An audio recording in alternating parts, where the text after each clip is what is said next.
Hey guys, Rayo here, and I am bringing you a guide on earning daily iron and platinum materials. What I like to call this is my rich iron and platinum route. You can do this daily, and you can get quite a good amount of iron and platinum per day. First thing I want to mention is you can click to the video to just show you where all these nodes are if you don't want to listen to the intro. So feel free to go ahead and just click ahead if you want to. But this part of the video has what I personally recommend to do this efficiently. The only thing you're going to need are the waypoint codes, which in the description I have listed. All you have to do is copy and paste those codes into the chat box, and you will have clickable waypoints. That's all you'll need, but what I recommend are really 4 things.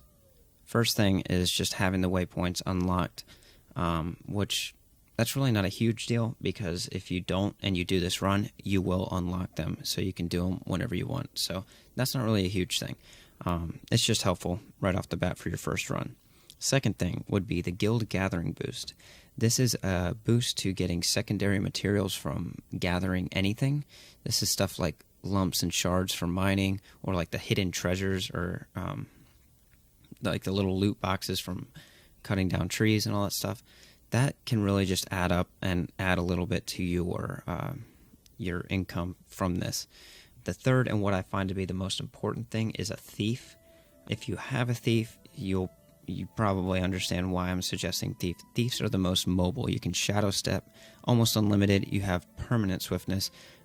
You have a lot of endurance regeneration, and there's also the perk of using some of the, like a healing skill or a utility skill, to roll backwards, but if you turn your screen quick enough, you can do it forward. So I mean, they're just very mobile, and you can save a lot of time, which if you're doing this at daily, this can be kind of a grind.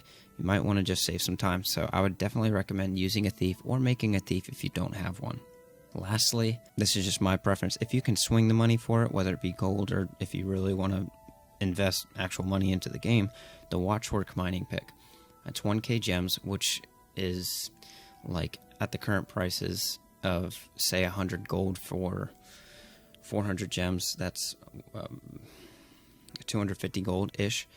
So that could be give or take. It depends on what the gem prices are each day.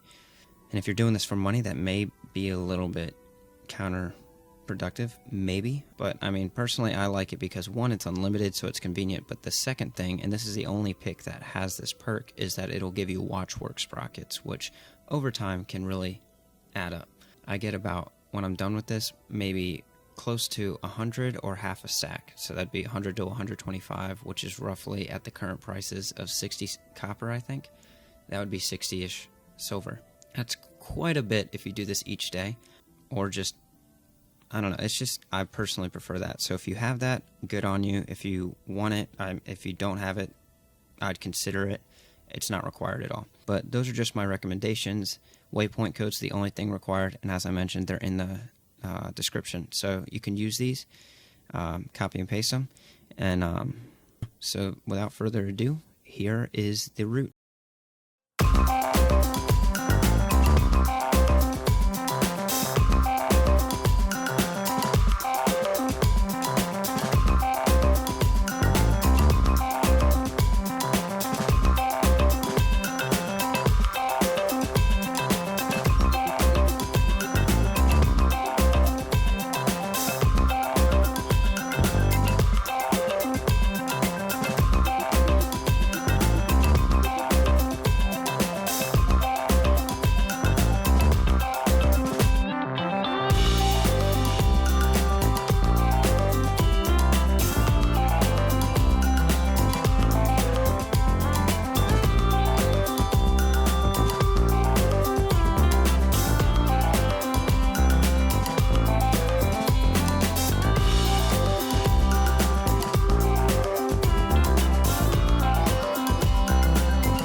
so that was the run. What you can see here is very minimum. You will get 90 of each. There are 9 nodes of platinum and 9 of iron. Now this is only the permanent ones. This is all this guide was for. This is not including the single regular non-rich nodes. This is not including the occasional temporary ones that you might come across, which you may come across quite a bit. I typically do. This is just the bare minimum that you're going to get. There are times where I get a stack of iron. It's quite a bit. But just going off the minimum you are going to make from this each day, assuming the prices don't change, is, okay, 2.1 in iron, and then 2.1 in iron, and then 1 point, let's just say 5, round down, so 3.6 gold per day. That's really not too bad, especially if you have the guild gathering boost. So this is really omitting a lot. This is omitting the extra iron and platinum that you can get from just the regular nodes, from the temporary nodes, also all the shards and lumps that you can get, and if you have the watchwork mining pick, all the sprockets that you can get. So this is really ignoring a lot.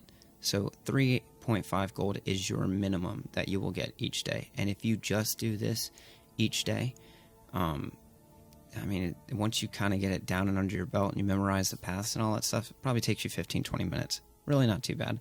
And another thing that's not considered here is iron. You have a chance of mining 2 iron from 1 hit. That's not the case with platinum, but iron, that is true. So 90 is not really the minimum. Well, it is the minimum, but you can get between 10 and 20 iron ore per rich node, which 20 is hard to get, but it's almost guaranteed that you will get at least 1 double hit or 2 double hits per rich node. So that's quite a decent boost, and that's going to put you over 100. So that's another thing I'm omitting. There are some things that I did want to mention. There are 2 waypoints that are pretty, maybe 3, that just have like some that you may have noticed in the video if you could catch it from me speeding it up. At the mournful waypoint, the very last one, the giant ooze, that is sometimes there, sometimes it's not. Just kind of be careful. If you can get to the node kind of behind it without being detected, then you'll be fine. Flame frog. Now this you didn't see in the video, but occasionally this is the one where you kind of go through that path with the trolls and everything, and the larvae and all that stuff. There's occasionally a champion risen spider that can spawn, and this spider is quite annoying. There's quite a few of my friends that will just avoid this node because they don't want to deal with that boss.